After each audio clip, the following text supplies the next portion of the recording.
Guys, welcome back to Kryptonite, because I believe that cryptocurrency and the blockchain are the kryptonite of our modern financial system, and I love it. Guys, thank you for joining me once again, my fellow Kryptonites. We are, of course, back on the Bitcoin charts. Now, guys, before I get started into this video, I want to, if you're liking the content, first of all, make sure to like and subscribe. Really appreciate that. And I'm going to leave some links down in the description for a couple of little apps I use to earn some free crypto. And so if you use my link, then I'll get a boost, and then you'll also be able to earn free crypto if you're not already. So one of the first apps I'm just going to mention right here, it's called Ember.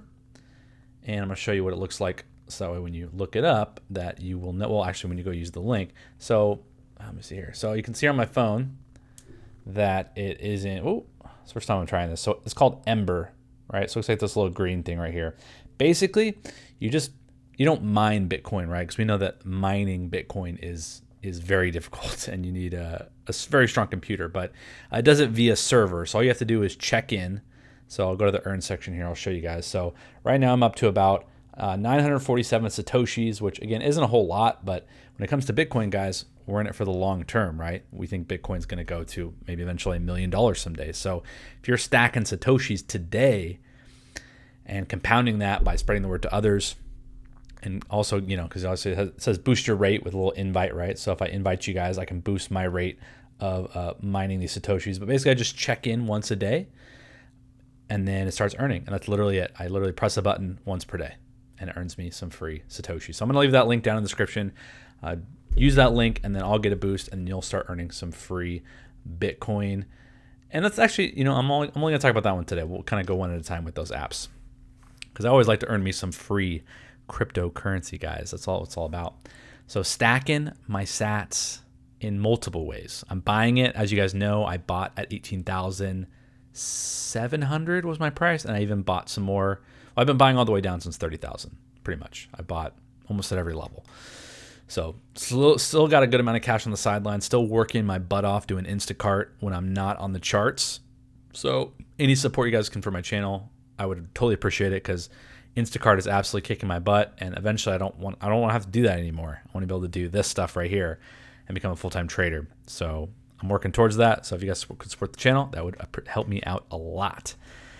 All right, I don't think I have any rants for you guys today. I usually start off these videos with a little bit of a rant about cryptocurrency and Bitcoin, and we know that Congress is trying to ban it because, again, the energy, it's too much energy it uses, and it's just people who don't want to lose power, because the central banks have a lot of power to basically extract wealth. I use the term liquidate the middle class, because that is exactly what we're doing right now. The middle class is being liquidated by inflation. It is making it for even a middle income person to not be able to live off of one income anymore, have to send their kids to school, where guess what? The government can fill their heads with propaganda. Not every school, I'm just saying, but think about it, right? Kids used to get raised in the home a lot more. Now kids are pretty much raised by the government school systems, unless you go to private school. But that's costly, right? That's only certain parents can afford to send their kids to a private school to get educated in the way that they would like.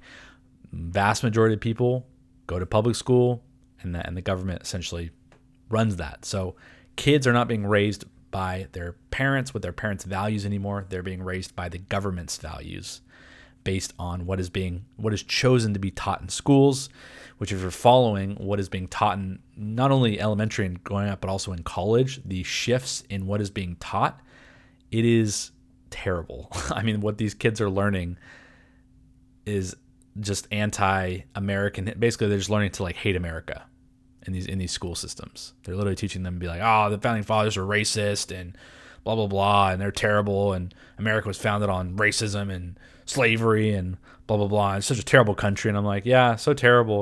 Well, you could always go live in Europe right now and not be able to afford energy because the prices have spiked out of control, or you could go live in Africa and deal with the problems there. And, you could walk a couple miles a day to go to your local well to get water. I mean, if you're cool with that, so it's just kind of funny how the anti-America propaganda in schools these days, mainly because kids are not being raised in the home. Why?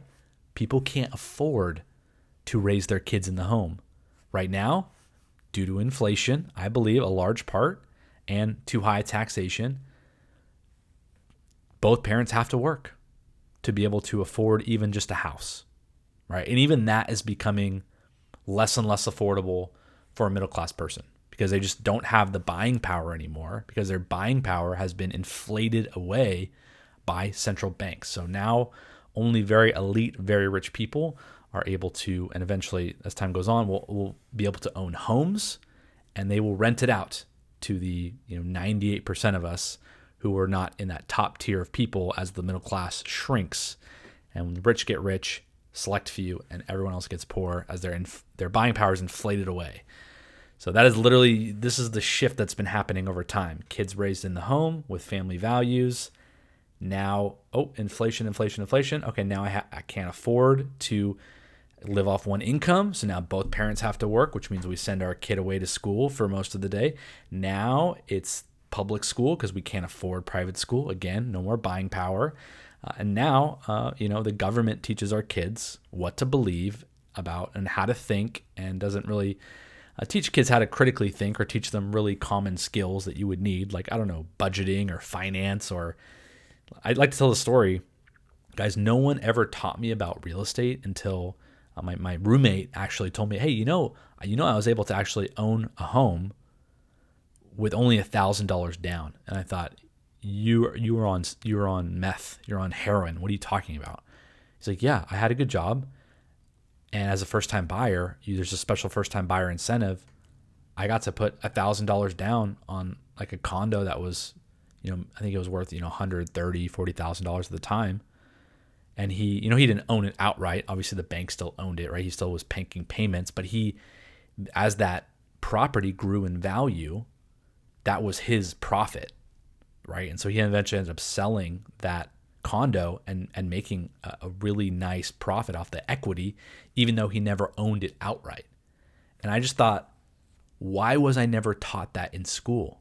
Why not one time in 20 years of education, probably more than that, not a single educator ever told me, hey, did you know that as a first-time home buyer, if you have a good enough job, you only have to put down like $1,000 and you can profit off any appreciation in the housing price. And by the way, what's one of the best asset classes to own?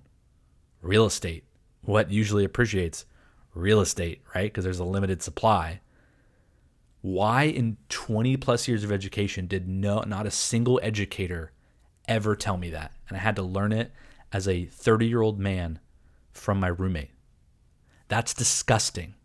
That is absolutely disgusting that our education is so subpar, is so just teaching you how to be subjugated, that not a single educator in over 20 years told me a simple 2-sentence explanation of how I could own a home at a very early age and profit off the equity.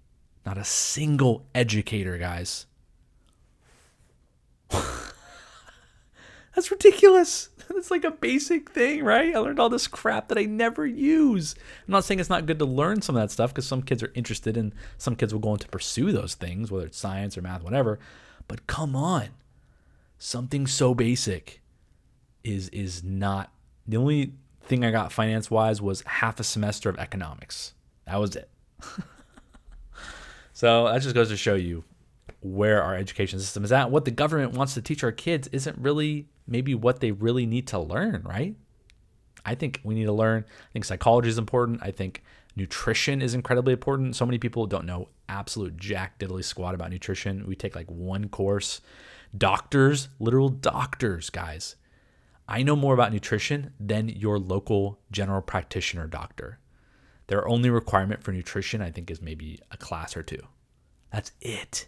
Even though nutrition solves, I'm going to make up a percentage because I don't really know for sure, but it can solve many, many issues that we treat with drugs can be solved through basic nutritional principles.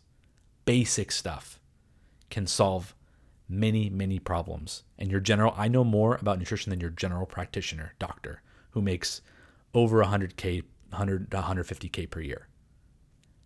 That's insane. That is absolutely insane that is true, right? Anyway, that was a long rant. So let's get into the Bitcoin charts. Guys, as you can see on the monthly chart, we're making this nice falling wedge here, and we're seeing this nice bullish candle, which still has another 19 days on it, but is looking pretty juicy. I'd love to see a little bit more volume come in. As you can see, the volume has declined a little bit, which is a kind of actually could have been a reason why we see this, because we made this higher high here, but the volume did not increase with it. So that could have been a telltale sign, had you been looking at it, that Bitcoin was primed for a fall. Not only that, but massive, massive bearish divergence and overbought territory on the RSI. So I wasn't into trading at this point. I did get into Bitcoin around this time here, and I think it was August of 21 is when I really got into crypto. I made some massive gains here, but I didn't know absolute jack squat about trading. I didn't know anything. So I had no idea this was going to be the top. I was like everyone else, thought we were going to 100K. Then we dumped down. Then I remember I ended up selling a lot of stuff around 40 to 45,000. I thought we could be going down for a while. So I actually sold a lot of my crypto, a good chunk. I left some of my long term, but I sold a big chunk right there. I proceeded to blow most of it on trading, on Terra Luna, which blew up in my face, on StepN, which kind of blew up in my face.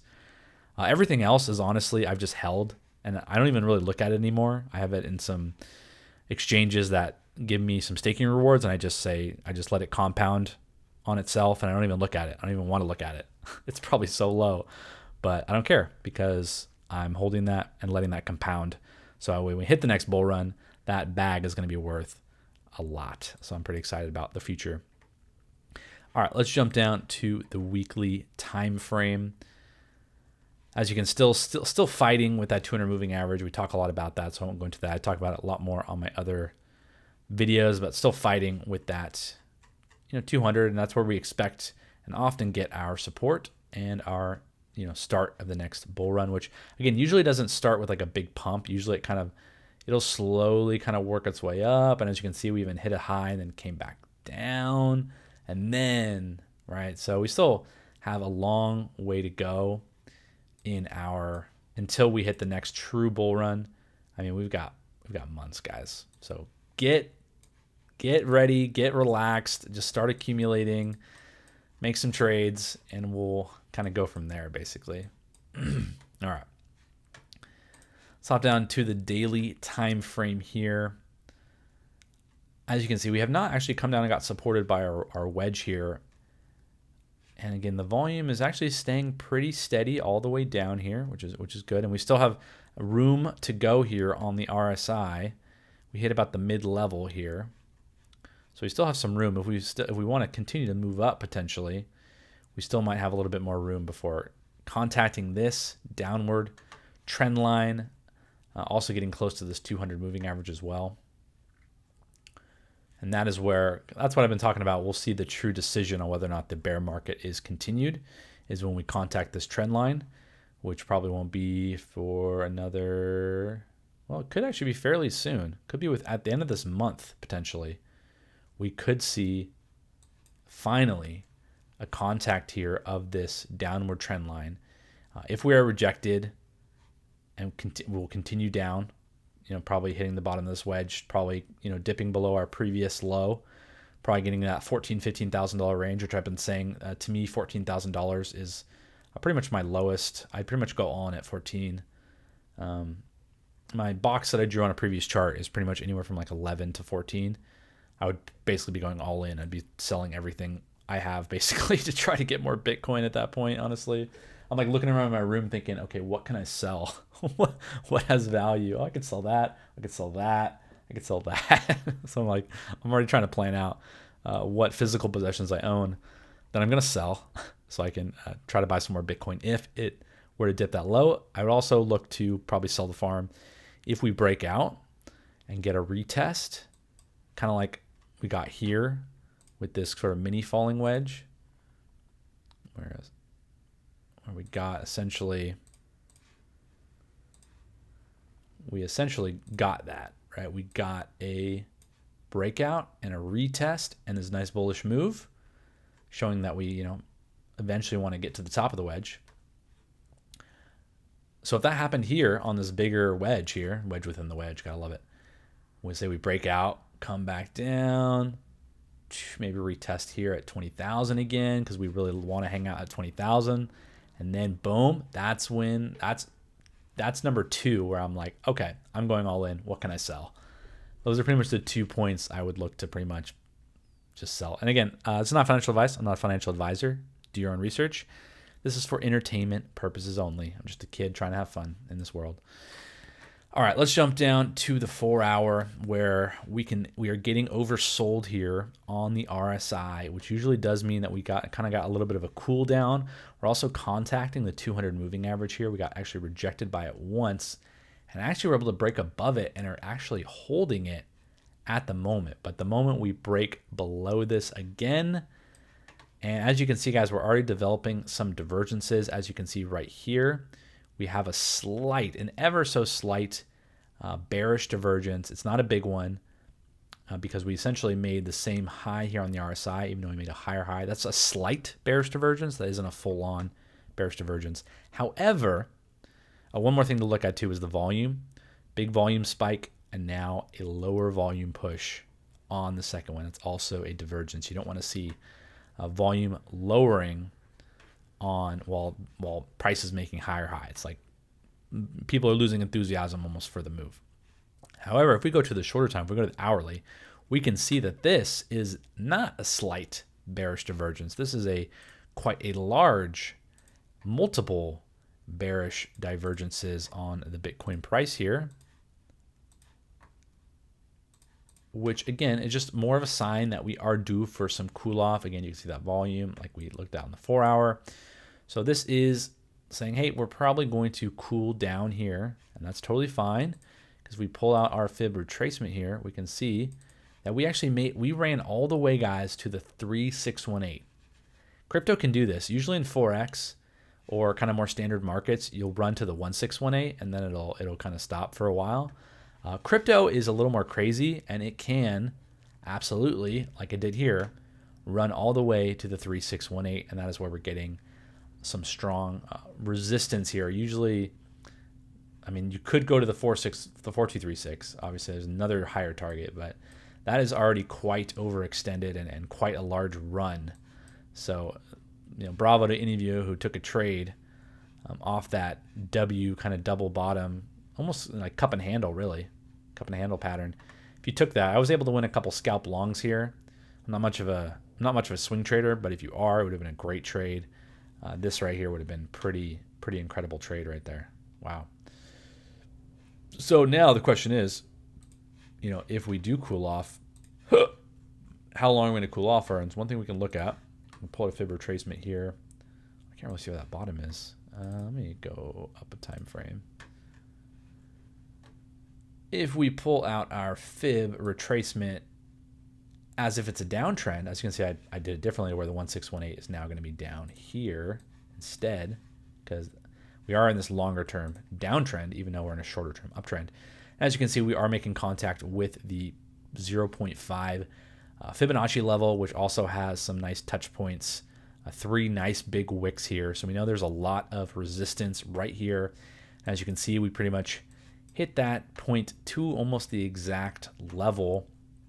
And we have a couple big wicks here, 1 wick here, 1 wick here. And we were able to actually break above that and make one more big doji candle right here, which can be a trend reversal candle. And based on what I'm seeing with the divergences, it could very well be maybe not a full reversal, but just basically, hey, we're due for a retracement, which means we might come down. And one thing we can look at to find out what that retracement level could be at, since this market is trending. Let's say we do get a nice retracement right here. We can see that we could come down quite a bit. We could come down. Usually you want to see it come all the way down. Okay, here we go right here, guys. Check this out. So the 0.618, which is a fantastic retracement level, is also right here at this previous high. So a great scenario that could play out, Bitcoin retraces all the way down to about 20,500, retests our previous, what was once resistance. We broke above. We want to go retest that as support right at the 618 Fibonacci retracement level, also giving our RSI time to drop back down to kind of neutral levels before resetting for a potential run to, again, the 1618 up here, or potential higher targets depending on the strength of the run. So this is actually something fantastic that I didn't even know about actually until doing this video. 20,500 to 600 is a great area to watch if we do get a retracement. Now this is almost looking like it could turn into a bit of a head and shoulders almost, right? We got the shoulder, head, maybe we get dipped down, retest here, get another shoulder, then we break down. And in fact, we can almost kind of preemptively make a target here for if we did get a head and shoulders, which would, align. Wow, look at all these confluences, guys. This could align perfectly with the 0.618 retracement. So we'll see. I guess this is my prediction, guys. We'll see if I'm right here. If we make a head and shoulders, boom, make a little shoulder, come down, and then retest 618, and then continue our uptrend. And let's even take this a little step further. Let's draw a little trend line here, because we want to see exactly when we think maybe this retracement could happen. As you can see, maybe right here is where we'll get our boom, drop down, boom, and then we've got support right here on our trend line before, going to the next price target, which would be right here at the top. This would be price target 1, which, we could double top and then come right back down. It's very possible.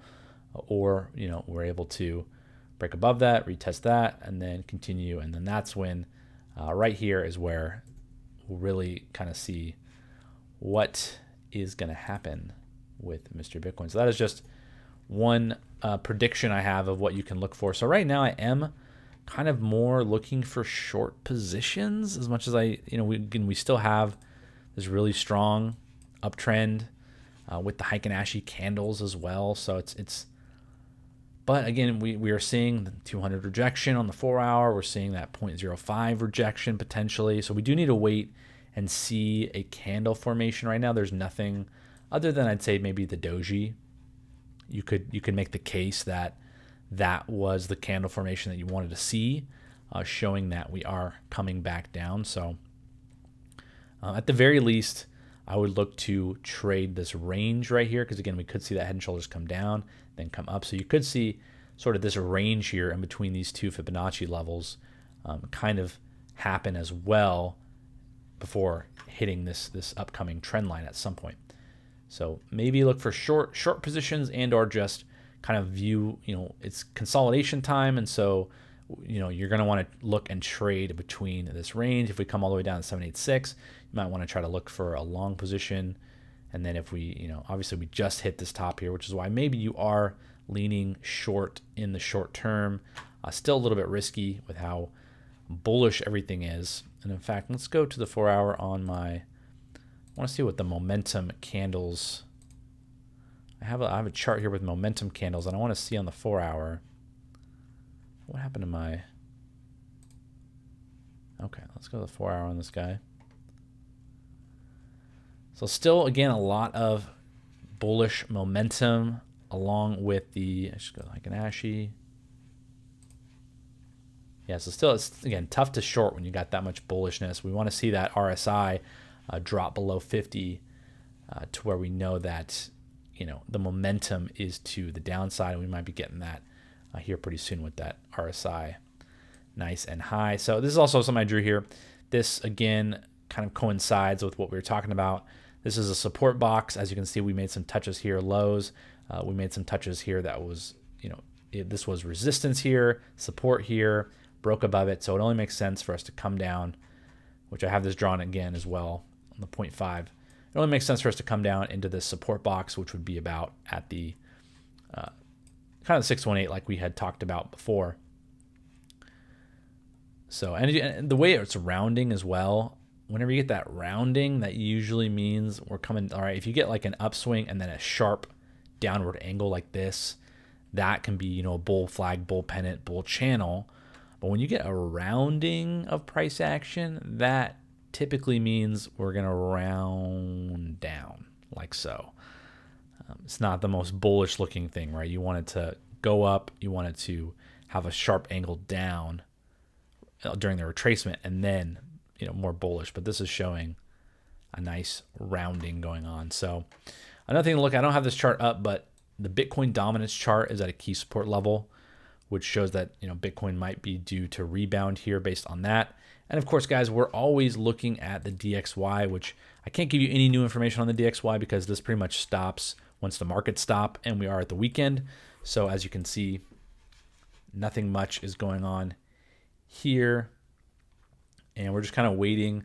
Again, we broke down, we're consolidating, a little bit of a bull flag actually here for the DXY, which would potentially take us past this trend line, which would not be good for Bitcoin. But if we do end up getting rejected by this trend line and continuing down, well, that would be a great thing for Bitcoin because it mostly goes inverse of the DXY. However, though, here's the danger, and I've been talking about this, guys, because I'm kind of obsessed with the DXY. I think it's such an interesting chart. So the 6184 hour retracement is right here. So we had our big upswing coming down to potentially retrace here at the 618. That obviously means, if it gets support and breaks through this trend, then we could be, continuing our trend upward on the DXY, which would negatively correlate with all of risk assets. And as far as we know, the government is still trying to lower or raise interest rates and try to stop inflation from being so drastic. And so they're going to continue to do that, and that might continue to make Bitcoin kind of just continue to consolidate around 20,000, because I think Bitcoin's strong and it's holding up well despite the macro environment. So it might just continue to hold around that 18, 20 to 21,000. Might just continue to range in there for a while until the government cools off of the inflation stuff. And as we get closer to the halving, that's when we'll see more bullish movement. So anyway, guys, that is pretty much all I got for you. As far as trades, I did lose I took a trade that I did my usual mistake, guys, which I'm working on, which I was journaling about, and I was trying to figure out, why do I keep making this mistake? And one of the mistakes I keep making as a trader is I am getting out of trades early. And this is another prime example of a trade that I saw, I took, and I unfortunately kind of get too obsessed with watching trades, because we had a double bottom here with a bullish engulfing off the 50 moving average. So I took a trade right here, but as soon as we started to reverse, I got scared. And one of the reasons I was journaling, I was like, why am I getting scared? I'm getting scared mainly because I'm risking too much. And then I thought, I want to take that a step deeper. Why am I risking so much? And what I realized is my trading accounts are pretty small. And the problem with having a small trading account is you can't really risk that much of it, because you need to prepare for a potential streak of losses. So if I'm betting my whole account and I lose 3 trades in a row, my account's gone, right? So if my account is small and I can only risk 1%, then we're talking very small moves. We're talking risk 10 to make $20 kind of moves, right? And as somebody who is aspiring to do this for a living, I might go on a nice winning streak where I win 3 or 4 trades in a row, but I'm only making, $20 to $40 per trade. It starts to kind of get frustrating. You're like, man, I could be doing this for a living. I'm on this win streak, right? And so what happens to me is I'll get on these win streaks, and then I'll start upping my bets because I'm like, oh, I'm winning. I'm doing well. Like, I want to do this for a living. I want this to happen now. I get impatient. I start upping my bets. But then once I start upping my bets, it starts to mess with my psychology. and I start to get more anxious during trades, more fearful because I'm risking more of my account per trade, and then it's leading me to lose trades, which then I lose confidence. Then I try to revenge trade, and so it's almost, I was trying to dig down, use my shovel here and just dig in my mind. What's the very bottom level of why on the surface I'm now losing trades? And I think when I was journaling about it I realized, oh my gosh, like I am being very impatient because I'm wanting to make this my living now, but I don't have the capital to be able to risk enough per trade to make it my living now, right? I can't grow my account $100 a month and live off that, right? That's just, I got to pay my rent's $500. You know what I mean? I have to do other things to make that money, and I'm wanting it to happen now. And so I'm pushing it too fast to where now it's just cascading. I'm risking more, getting more anxious. Now I'm losing trades and I'm getting less confident. Now I'm losing more trades because I'm less confident. And it's like this cascading effect. So I realized I need to reel it in. I need to be okay with just winning small trades and growing my account small, and use it as an opportunity to just look at it as training. I'm just training for a funded account, right? My accounts are too small to really do anything significant with. Let's be real. They're just too small. So, and I could grow them over time, but I mean, it's going to take months and months and months, grow $1,000 account to 2,000. I mean, that could take 6 months, right? With the amount that I'm able to risk. And so what I'm realizing is like, yeah, there's no way I'm going to be able to make a living off of my small trading accounts unless I want to start adding to them, which is, an option I could add from my other income sources to that account to grow it to where I can risk more.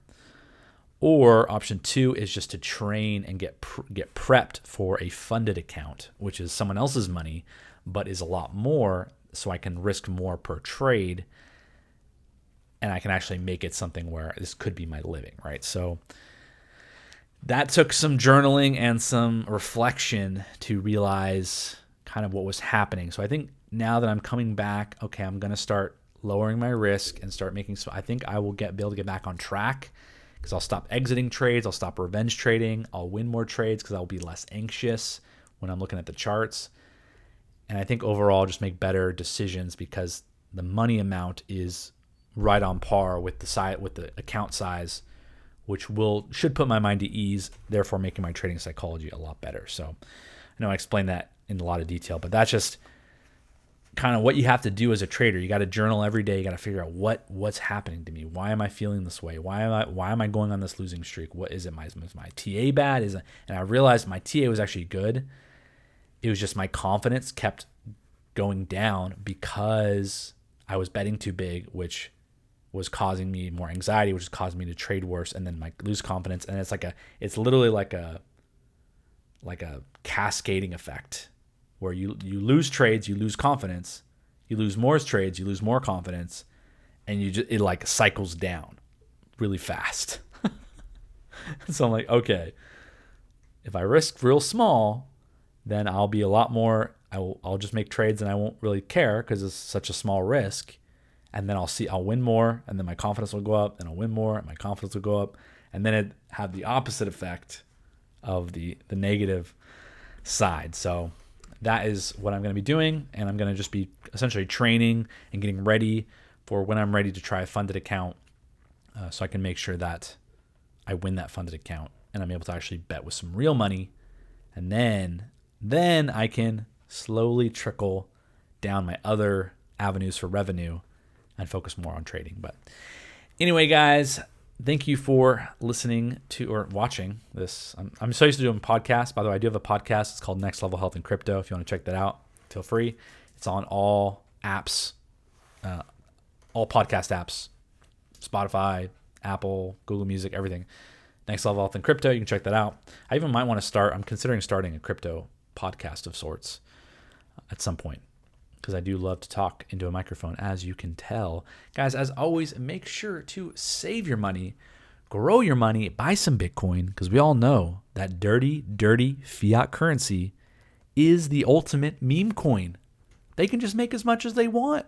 All right? What's the difference between the dollar and Shiba Inu or I mean, at least they burn some, right?